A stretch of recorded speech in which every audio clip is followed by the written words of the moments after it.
Hi, this is Shep Hyken, customer service and experience expert, and today I'm going to discuss ways to reduce friction for a customer when they have a problem. Now imagine this. The phone rings. A customer service representative answers the phone and hears about a problem that the customer is having. It may be the first time the company hears about this particular problem, but it isn't when the problem actually occurred. It occurred before the customer called. The big question is, how long before the customer called did the problem actually occur? Now, maybe it happened 2 minutes ago, or maybe it was 2 days ago. Regardless, the customer called at that moment, and the customer service rep has no idea unless they ask when the problem actually occurred. This gap in time is out of the company's control, and it's the customer's decision as to when they will reach out. If a customer is upset about the problem, regardless of how recent it is, you must immediately eliminate the customer's pain from the moment they attempt to make contact with you. This was a big point my friend Ralph D'Andrea of ITX asked me to address in my recent speech at his company-wide meeting.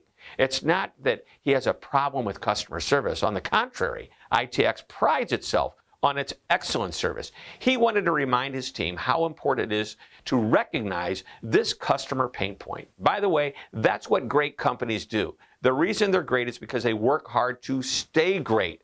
It's not a destination, it's a journey. Customer service is always at the front of their mind. But I digress. What can cause additional friction and pain to the customer? Well, here are some examples. Difficult to find customer support contact information. Some customer support numbers appear buried to the point that customers wonder if the company really wants them to reach out. A laborious interactive voice response system, also known as an IVR. Push one of these 5 options, then push one of these 3, then push one of these 6. Well, you get the idea. How about long hold times? How long is too long? Even if you tell the customer how long the wait will be or offer to call the customer back, which does reduce friction, something that customers appreciate, that's still more time the customer has to deal with their problem.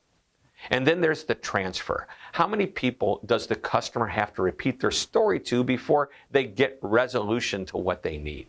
The idea of first call resolution with one transfer at most is not the norm, unfortunately. Not one customer that I've ever interviewed has said they like waiting on hold, getting transferred numerous times and repeating their story over and over.